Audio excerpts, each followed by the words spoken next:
Hey everybody, welcome back to the Audio Cycling YouTube channel, where today, because of the cancellation of Stage 1 of the Ruta del Sol, which I'm sure you're all aware of, I thought I'd make just a quick update video because I do think that the cancellation of Stage 1 is going to change who is going to be viable for your Velogames teams for Ruta del Sol. So just a quick little 5-minute video.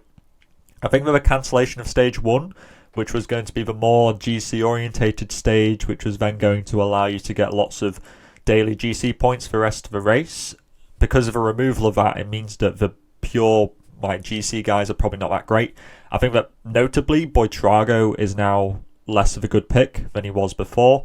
I just think that although he's relatively fast in a sprint of climbers, I think that it's just really more puncher related terrain. I do think that Ayuso is probably quite a good pick, because when you look at the stage profiles, you'll see that stage 2, 8.5 kilometers at 3.5%, that's likely to be, that's kind of like an Axel Laurent kind of stage. Stage 3, it's not flat, but the climbing isn't too steep, so it'll probably be some sort of sprint, I presume. Stage 4 will still be sort of, the most decisive stage with a descent to the finish, so picking a good descender will be a really good idea, especially if they're a good climber as well. And stage 5, I'm seeing kind of conflicting opinions. It could either be a breakaway because of the long category 1 climb at the start, or it could be a sprint. It depends who's pacing. At the end of the day, the only teams here with a sprinter, you would say, are Astana with Cantor, there's Milan Menton for Lotto Destiny, and then there's Team Kielik for Alpecin de Koenig. But I think the stage 5 will probably be for the breakaway, so I think that Ayuso is still a decent pick. I think that he is a good descender, so he'll be quite good for that one stage with the descent finish. But I think that you're looking mainly towards the puncher guys for, this kind of stage 2, but also the little drag on stage 3 will be really good. Guys like Van Hills, Guerrero, but there's also Gonzalo Serrano at 10 credits, who's also a good choice.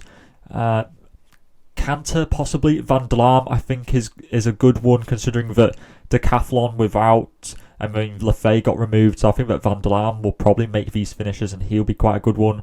UAE, I presume they'll sprint with Covey, but it could also be Ayuso, so you could just double up on both of them if you wanted to.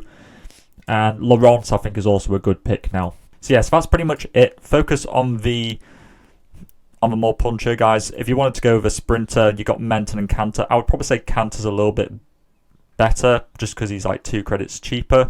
Kielik has the problem that there's Laurent here as well. So Laurent is probably quite a better pick to be going with. This is the team that I have at the moment.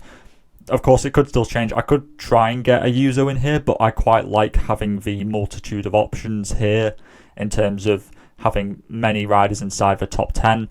That's just my kind of take on it. But yeah, just a quick video. Let me know what you're thinking in the comments down below. How does the removal of stage 1 affect your team? Are you swapping things around now that you know that stage 1 is cancelled? So yeah, all there's left to say is to stay safe out there, and I'll see you in the next video. Salut.